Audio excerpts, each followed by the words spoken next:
Hello friends, Radhe Radhe. स्वागत है आपका प्रेरणाप्रद कथा वार्ताओं में। आज की कथा आत्माभिमुख बनो।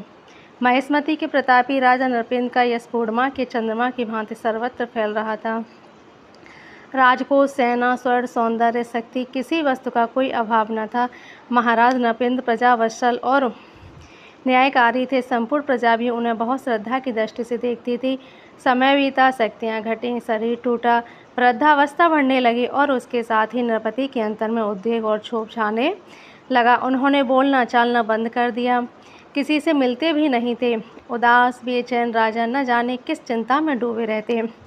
एक दिन बड़े सवेरे सम्राट राज उद्यान की ओर निकल गए। एक स्फटिक शिला पर पूर्वाभिमुख अवस्थित नृप अब भी कोई वस्तु खोज रहे थे। धीरे धीरे प्रातः रवि उदित हुआ। राज सरोवर में उनकी लाल किरणें पड़ी और सहस्त्र दल कमल खिलने लगा। धीरे धीरे कमल पूर्ण रूप से खिल गया, अपना सौरभ सर्वत्र बिखेरने लगा। आत्मा से आवाज फूटी, क्या तुम अब भी रहस्य नहीं जान पाए कि सूर्य का प्रकाश कहाँ से आता है? प्रकाश उसका अंतर स्फुरण नहीं है क्या? कमल का सौरभ उसके भीतर से ही फूटता है। यह जो सर्वत्र जीवन दिखाई देता है, वह सब विश्व आत्मा के भीतर से ही फूटता है।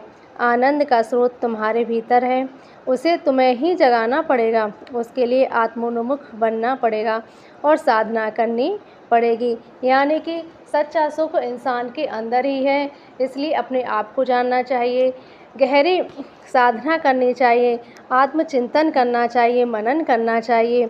अपने आप को जानिए, अपनी आत्मा को पहचानिए और अब सच्चा सुख जो है इंसान के अंदर ही है, ना कि इधर उधर की वस्तुओं में है। इसलिए ज़्यादा से ज़्यादा एकांत में बैठिए, साधना कीजिए और अपने आप को जानने की कोशिश कीजिए।